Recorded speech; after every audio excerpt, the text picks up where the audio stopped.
Makery by Mooney. Makery is loony.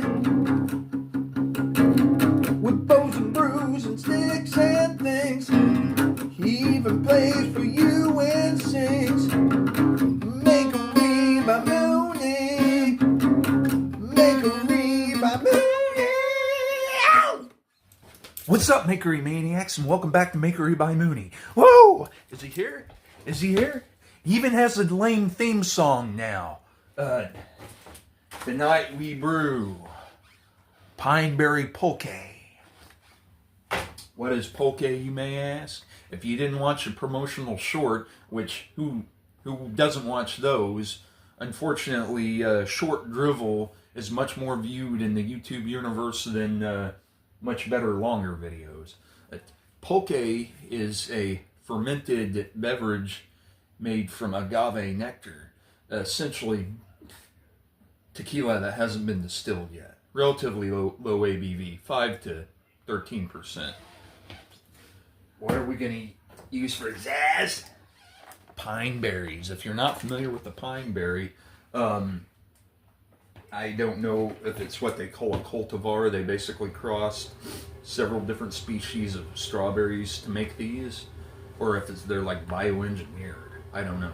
But they're a type of white strawberry, and they not only have the taste of strawberry, but also pineapples and apricots. Well, let us get this on. I'm not going to call it an experiment because, as far as I'm concerned, it's a legitimate homebrew recipe. We're not doing anything out in left field here. Left field. I don't know my directions. It is a legit recipe, but it's in kind of uncharted territory. Let's get us a big old pot and do this.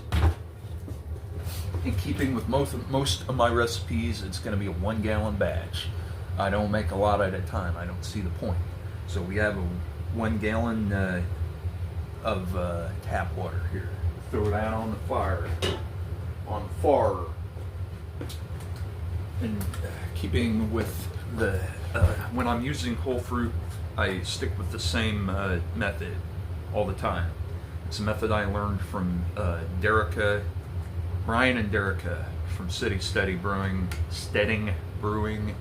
and I don't know if they originated it, but it's the first and maybe only place that I've seen other people that use enzymes. But you freeze them, you freeze the fresh fruit, and then you thaw them out. Basically what happens is all those sharp ice crystals have penetrated all the cell walls of the fruit, so you basically get maximum efficiency from the fruit. And look how mushy these are. I mean, they're like pulverized already. I may find some kind of way to kind of macerate them a little more, but I mean, I don't really like to leave the whole fruit in the carboy, the fermenting container. So I may break down and macerate them a little bit more, even though they're extremely mushy. When I bought them, they were fresh. They were firm. To not waste any time, we're going to go ahead and pitch our agave.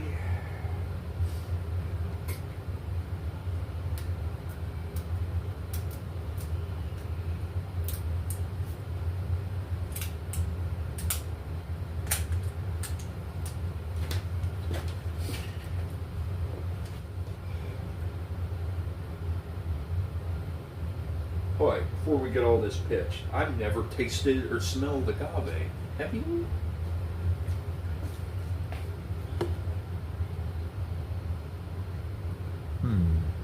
Sweet.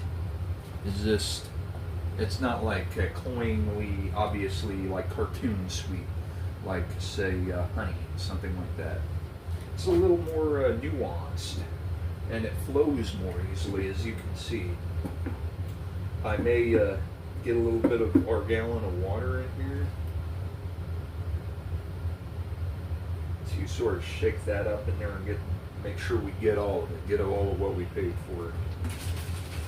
Because definitely not annoyingly viscous like honey.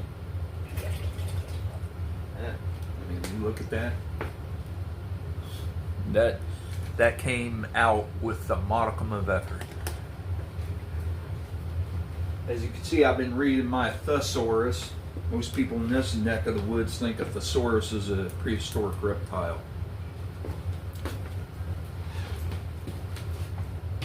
So, how to definitely masticate the pine berries.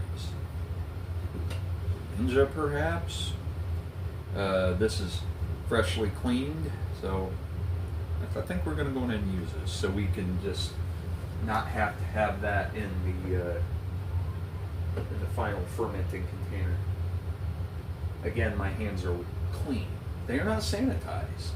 I never claimed to be a big proponent of sanitization, and no, I would not promote it to a beginner.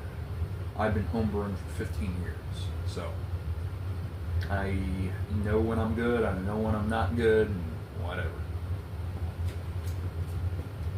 And really, stop looking at my butt. I'm this far from contacting HR, for real.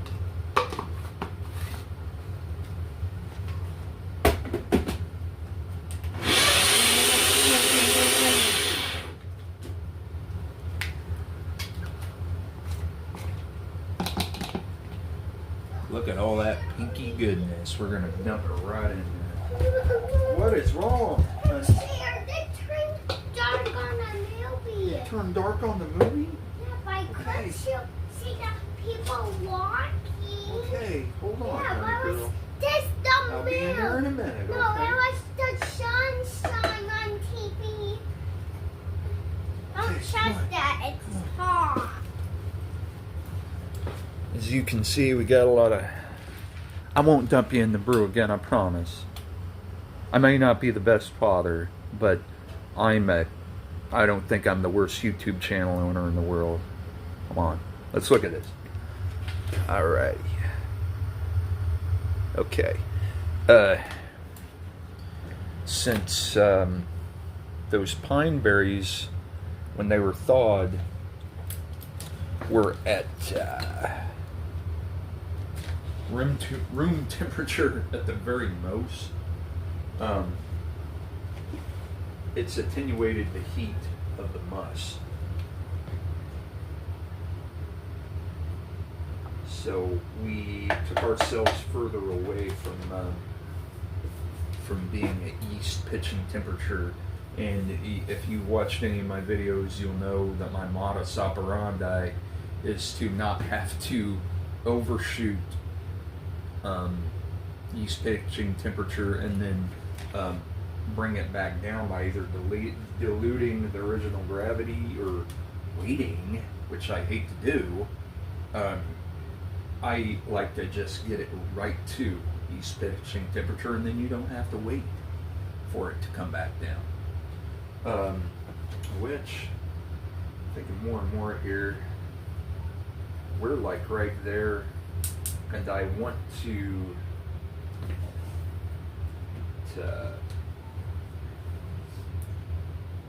filter it, get all this particulate matter out before I pitch a yeast. That was my whole purpose of completely breaking up the pine berries. So this comes to a point here. You might say, Jeff, that's going to be an awfully low gravity brew. You had like maybe 1 pound of agave nectar and whatever fermentable sugars are in the pine berries. I'm going to fortify this with some table sugar. We're going to pitch, I don't know, about a cup, maybe.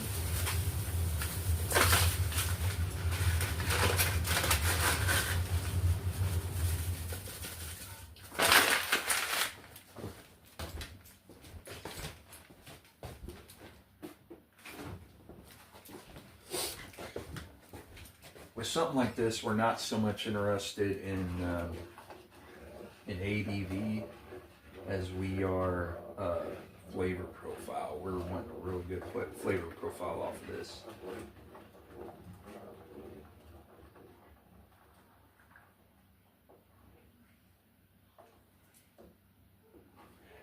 We'll add a little bit more, and if you could smell that, that smells like a tropical drink, basically. But the finished product is half as good as this is.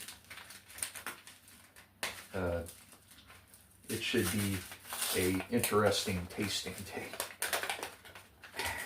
And I'm torn right now. I'm starting to think that it would almost not be worth it to strain it right now. I mean, could I just strain it when I bottle it? Because that stuff is broken down so much. It's just like negligible. Oh. Quick minute. I hate to give you guys whiplash, but I'm not going to strain it. Not probably until I bottle it. So we'll put in a little bit more table sugar. Because, you know, the agave certainly had to add a kick, and there is some, though negligible, fermentable sugars from the pine berries, and we'll make sure that gets dissolved well.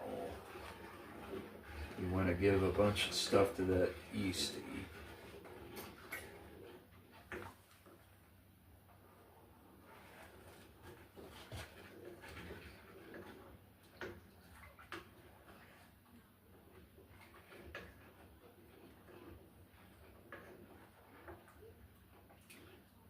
Yeah, all the particulate matter from the pine berries has basically been obliterated. Another one of my constant part of my practices is, besides not being too horribly concerned about sterility, sanitization. There's a difference between sanitization and sterility. I want to make sure everything's clean. Beyond that, I really don't care. I use the old finger test. If it's uncomfortably hot for you to put your finger in, it's uncomfortably hot for the yeast, which humans and yeast have fairly similar heat and cold tolerances. Really, that's not right, because you can freeze a yeast and they won't die. You freeze a human, they will die. As far as heat goes, they're a lot more sensitive. Yeast start to die at 115 degrees Fahrenheit. That's, I'm not even sure that's like a warm bath water, but they can stand a lot more cold than a human being can. So let's get this stirred here and see if we can't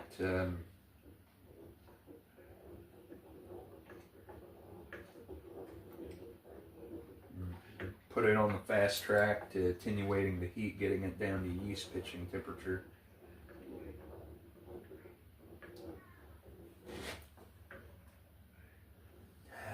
And besides, I keep forgetting the trick that we learned spontaneously on the one brewing bin. I can't remember which one it was, where we used a strainer over the funnel as like a fine mesh, really fine mesh strainer to get all the particulate matter out. But then I'm paranoid about my yeast, and like, how much of my yeast am I getting rid of in that? And yeast do reproduce, so even if you got rid of some of it, it might not be that bad, but still.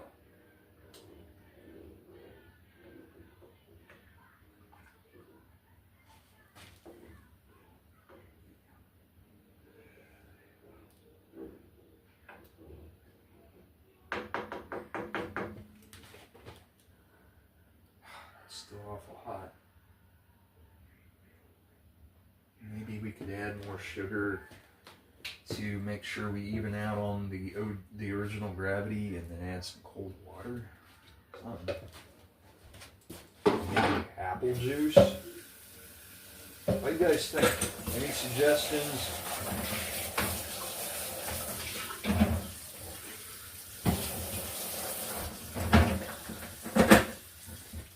Any suggestions in how to cool down, in this case a must, without bringing down the original gravity? Please let me know. I'm open to suggestions.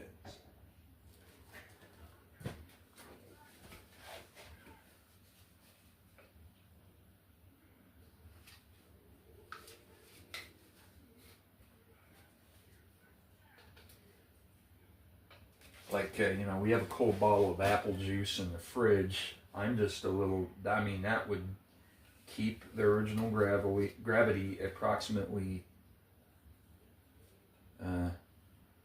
equal. But how would it affect the flavor profile of it?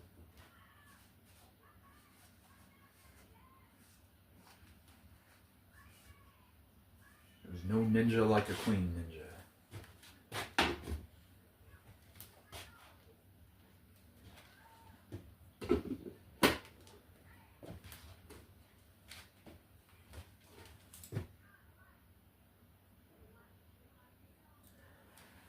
Wash our hands and get a little taste there.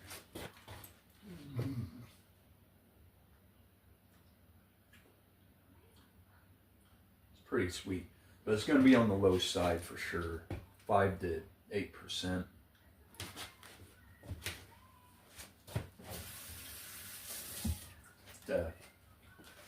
This is something more I would make for my wife. Who is not, like I said, is not a drinker. She's not really concerned with alcohol percentage as she is the flavor. I think we're just about there.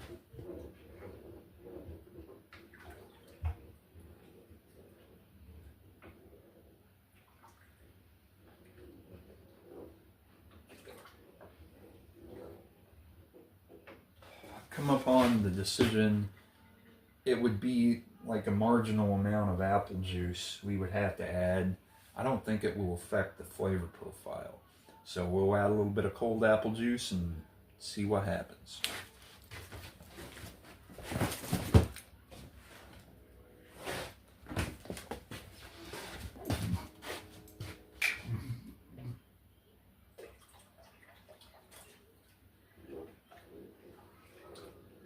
Added about 3/4 cup there.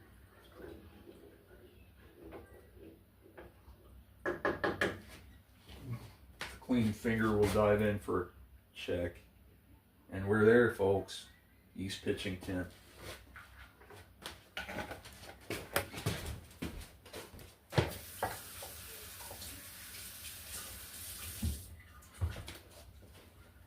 Just like a big boy, I remember to take my bulk yeast out of the refrigerator long enough to get it to room temperature this time. Aren't you proud of me? I'm getting better.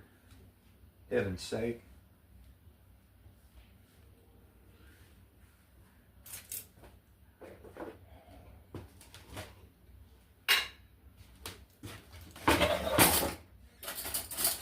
Clean spawn.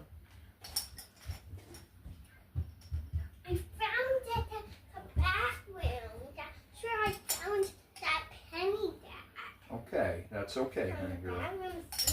Duly noted. But the bacon didn't come out.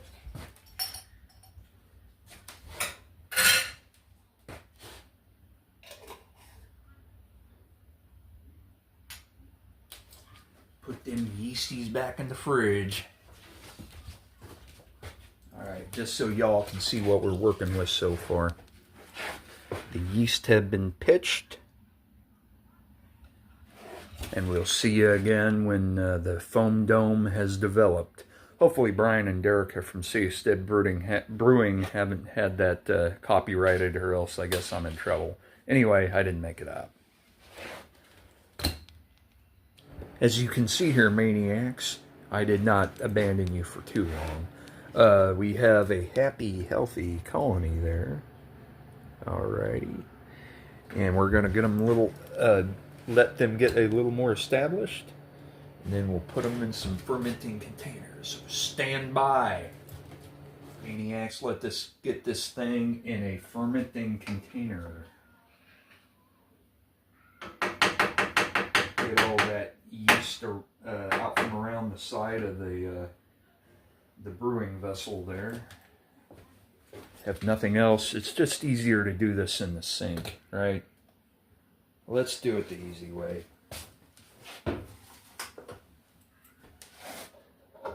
Mooney's a knucklehead and he does it the hard way too many times.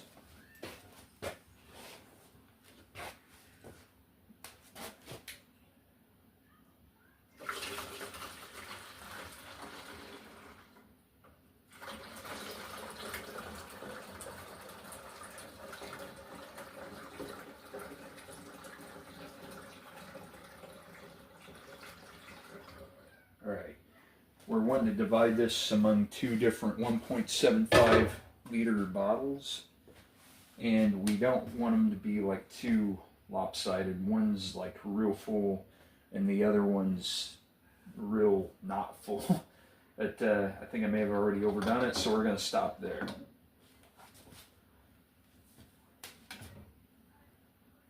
And yes, I know this is cringe, but I aerate it with no cap on, with my palm against it. But you all know by now I'm not overly overreactive about that. And I don't do aeration for as long as other channels or brewers for that matter as well.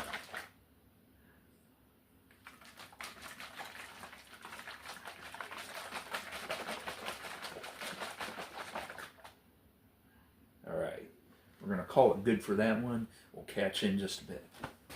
Maniacs, let's get this one more bottle racked off, and then I'm throwing this in my fermenting area. I'm going to bed. You guys can do whatever you want.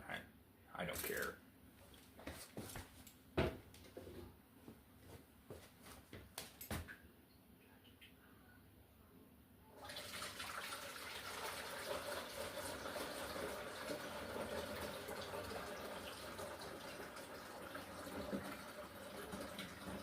Oh, we got them approximately equal. Actually, I think this one's a little more full.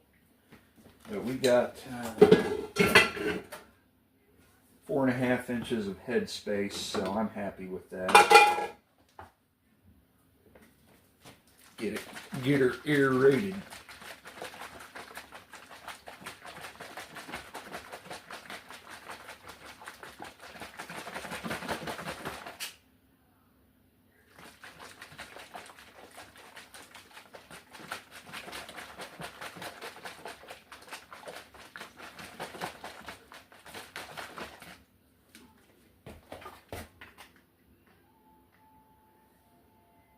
Alright, maniacs.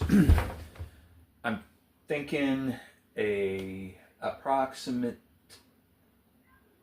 fermentation time of a week for this, because the approximate, when you have the average sugar content of a pineberry, the average sugar content of a set amount of agave, and an average amount of, what do we use? Approximately 2 cups of sugar.